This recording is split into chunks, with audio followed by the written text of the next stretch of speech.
Assalamualaikum warahmatullahi wabarakatuh. Selamat malam, berjumpa lagi bersama saya di channel Al-Quran dan Hadis. Kali ini saya akan melanjutkan reaction kajian Kiai Haji Buya Sakur Yasin. Kenapa kita direndahkan padahal kita berbuat baik, itu judulnya sekarang ya.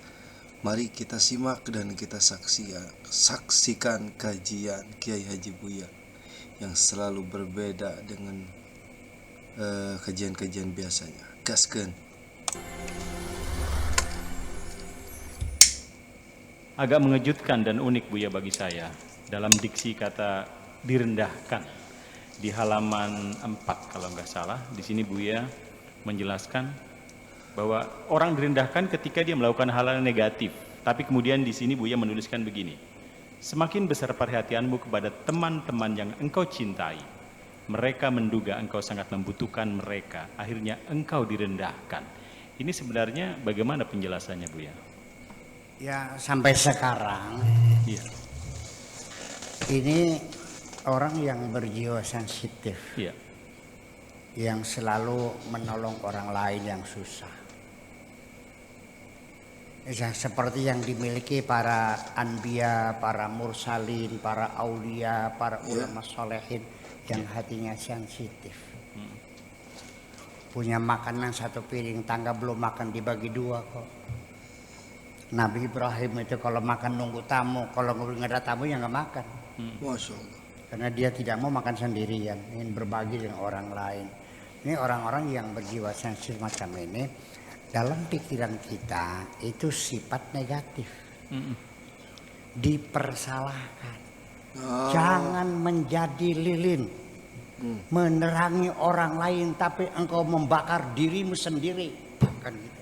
Betul. Betul nggak? Iya. Apa yang kita nikmati sekarang, punya negara Indonesia, negara persatuan kesatuan Republik Indonesia, merdeka, berdaulat, dihargai, dihormati orang. Kita punya rumah besar namanya negara Republik Indonesia. Ini adalah kebaikan mereka, orang yang berkorban untuk orang lain. Oh, Ya, dia rela. I see. Dia mengorbankan nyawanya. Ya kalau dianya mati, anaknya jadi apa? Jadi yatim, Istrinya, janda. dianya mati kan? Kok ada ya orang yang mengorbankan nyawanya untuk orang lain? Pahlawan revolusi, mereka itu mengorbankan nyawanya untuk kita. Jadi kita mendapat kenikmatan punya negara, itu jasa mereka. Jadi kenapa kau katakan jangan seperti lilin, menangi orang lain tapi membakar dirimu sendiri. Ketika masing-masing memikirkan dirinya sendiri, kita tidak peduli dengan anak yatim, tidak peduli dengan janda, tidak peduli dengan penyakit menular, tidak peduli dengan pendidikan, kita kenyang sendiri. Itu bagus. Bagus. Oh, jadi kebiasaan yang biasa kita anggap benar, bahwasanya ketika kenolong juga nggak apa-apa kan, yang penting kita. Jadi perumpamaan lilin itu tidak bisa diterapkan kepada hal tersebut, karena minimal lilin itu sudah bermanfaat meskipun dirinya habis gitu. Oke, kita lanjutkan dulu biar lengkap kita mendengarkannya teman-teman, biar nggak salah paham, biar nggak dituduh lagi sesat. Karena di video sebelumnya ada yang komen bahwasanya Kiai Buya Sakur sesat misalkan dan sebagainya. Oke, itu tidak jadi masalah buat saya, tidak menjadi benci terhadap yang berkomentar, apalagi benci terhadap Kiai Buya Sakur. Saya tetap mengidolakan beliau sebagai guru saya ya. Meskipun saya tidak pernah berjumpa dengan beliau, tapi banyak video-videonya, tuntunan-tuntunannya saya berusaha juga saya praktekkan. Oke, kita gas lagi. Lihat tuh. Ada anak lapar biar aja, anak bukan, menantu bukan, nggak usah bohong, gue makan aja sendiri. Itu bagus begitu. Jadi maunya apa Anda nih? Nggak jelas. Bukannya orang yang jiwanya kayak lilin kita sanjung, malah dianggapnya negatif kan gitu. Iya. Ini kan aneh. Ya itulah makanya orang-orang yang sensitif semacam itu adalah orang yang paling banyak menyakiti dirinya sendiri. Ya sampai kadang-kadang uang dikasih semua, udah buat kamu aja semuanya. Sama udah biasa kenyang kok, udah makan semuanya. Biar dia menanggung lapar, ya orang lain yang kenyang. Dia silakan, banyak sekali di masyarakat kita juga. Ya ini contoh ini. Ya, pondok kita jalan masuk dulu tuh, itu kan punya Kiho. Iya. Kiho, Iya. non Muslim kan. Betul. Dia kasih jalan kok, pakai mangga silakan. Kasih 2 meter sampai sana. Tapi sekarang udah terbeli semua. Tapi kan dulu kan itu kan kebaikan. Sih. Malah saya teman sendiri yang pinter ngaji, yang bisa baca kitab kuning, malah menghalang-halanginya kok. Ya kenapa? Nah ini persoalan. Jadi kembali bukan kepada masalah agama, ideologi, partai, ini pada hati pribadi masing-masing. Orang yang hatinya baik, sekalipun nggak sekolah, sekalipun agamanya lain, sekalipun dia baik hatinya kok. Ya, jangan dikira bahwa orang yang pintar ngaji, ya jadi imam masjid itu hatinya baik, enggak kok. Iya benar. Ya, saya banyak menyaksikan orang di masjid, panitia pembangunan masjid, ya buka seser kan jalan kan, setiap malam rapat. Setelah rapat makan, ada sambal goreng, ada dendeng, ada bergedel, ada sate. Sudah mewah banget makanannya nih. Tiap malam katanya. Bikin dari mana? Dari sumbangan. Masya Allah. Iya. Saya bilang boleh rapat tiap malam silakan, tapi teh tubruknya bawa sendiri dari rumah. Jangan pakai uang sumbangan dong. Orang nyumbang buat masjid bukan buat makan kamu. Iya. Buru-buru ngasih makan orang, malah punya orang dimakan.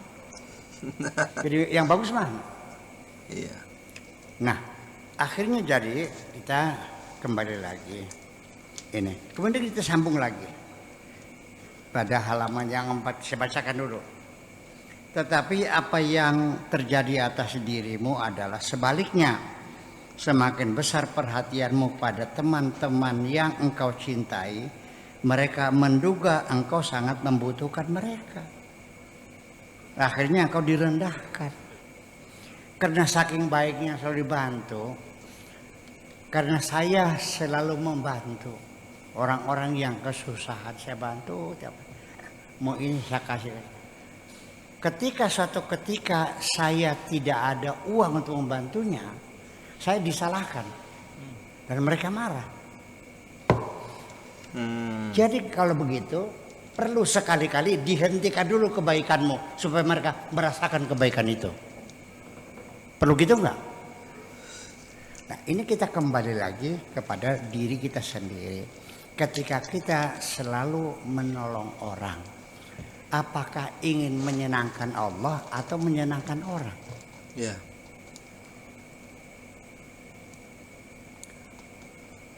Begini, saya sendiri juga sampai sekarang menghadapi banyak kesulitan. Saya mengajak orang berdoa supaya dia bersyukur. Kalau orang dapat rezeki, tidak berdoa lagi, ujug-ujug dia tidak mungkin berterima kasih. Karena dia akan mengatakan aku dapat ini karena banting tulang peras keringat. Tapi kalau berdoa itu mengajak orang supaya bersyukur pada Allah.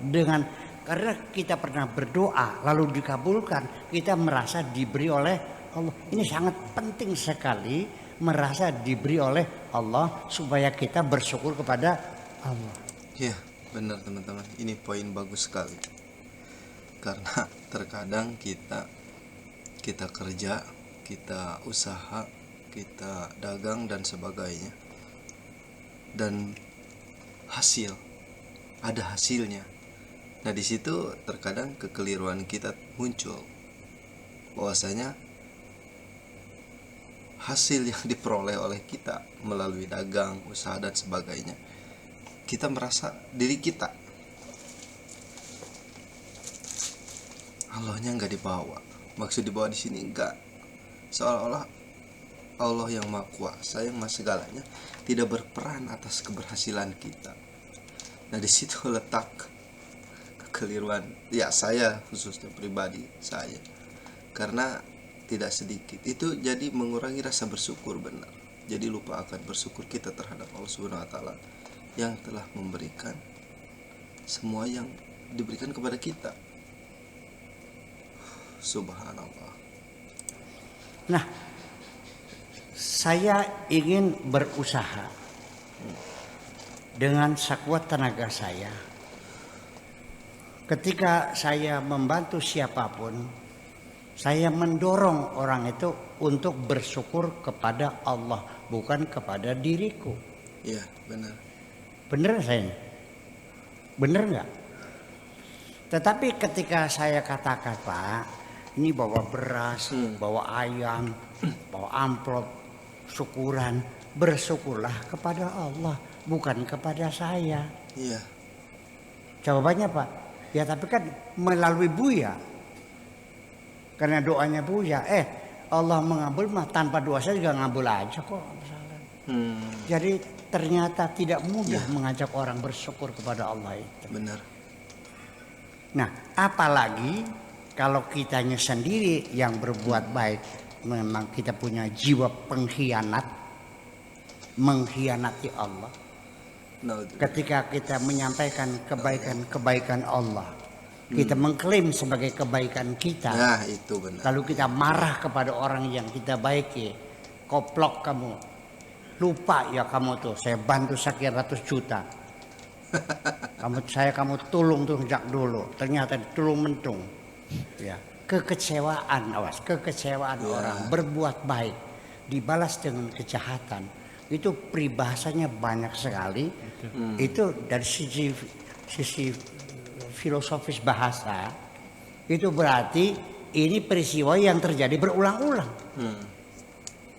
Bahasa Jawanya dipai ati ngerogo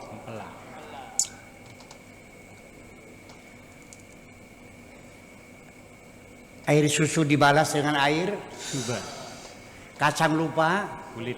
Iya. kan benar kali.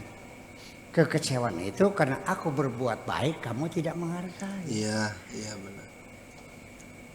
Kalau Anda masih punya perasaan seperti itu, mengharapkan imbalan dari orang yang kau baiki, apakah imbalan berupa penghargaan, penghormatan, pengakuan, sanjungan dan sebagainya, saya pastikan engkau berbuat bukan untuk Allah tapi untuk dirimu sendiri. Silakan minta ganjaran kepada dirimu sendiri. Allah berjanji, wa ma anfaqtum min syai'in fa huwa yukhlifuhu. Apapun yang kau nafkahkan akan aku berikan penggantian apabila kau lakukan untuk Allah. Kalau tidak, silakan bayar sendiri. Sedih nggak? Ya Allahumma sholli ala sayyidina Muhammad. Ternyata sodakohmu ditulis malaiknya sewakan. Apa sewakan tuh? Wewe. Apa sewakan tuh?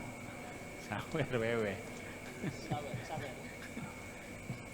Kalau di organ tunggal tuh Sawer. sawer. Iya.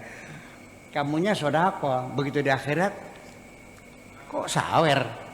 Malaikat, ini sodako kok sawer? Sawer. Aku tahu kok. Kamu mengira itu dikirain sodako, tidak, itu kamu sawer. Ternyata kamu pengen disebut-sebut namanya kan? Kang Tato. Kan gitu. Lah iya kan seperti itu persoalannya. Jadi kita sendiri kadang-kadang tidak sadar apa yang kita lakukan untuk siapa. Nah itulah makanya justru orang yang banyak kebaikannya malah dihinakan oleh mereka. Ya karena terlalu sudah lama berulang-ulang dan rutin, jadi mereka menganggapnya sebagai kewajiban. Pak Afkar, saya paling banyak merasakan dimarahi orang, dicaci maki karena saya tidak bisa menolong. Ya karena asalnya terlalu sering, jadi dikiranya kewajiban. Akhirnya apa? Muncullah isu Buya Sakur orang iya. Sekali kita menolak itu semua kebaikannya sudah dilupakan mereka. Dan saya dicapnya pendit, alhamdulillah. Nah, kalau saya masih marah, berarti apa yang saya lakukan bukan untuk Allah. Itu saja. Makasih. Oke teman-teman, poin yang saya berkesan di sini adalah ketika kita berbuat baik dan orang lain membalas tidak baik, yang dicontohkan oleh Buya Sakur. Beliau tetap tersenyum dan tidak marah. Responnya sangat luar biasa. Semoga khususnya saya bisa meneladani sikap-sikap beliau yang sangat luar biasa. Karena pada umumnya ketika kita berbuat baik, ingin pula dibalas baik oleh yang kita baiki. Ternyata itu bukan karena Allah. Karena kalau karena Allah itu tidak akan ada lagi. Mau dia baik mau enggak, yang penting tugas kita sudah dijalankan. Kita sebagai pelantara. Subhanallah. Terima kasih karena sudah menyimak videonya. Semoga kita mendapat pencerahan, cahaya hati, dan semoga kita bisa, sekiranya ini benar, mari kita contoh perilaku-perilaku beliau yang baik. Terima kasih karena sudah menyimak. Assalamualaikum warahmatullahi wabarakatuh.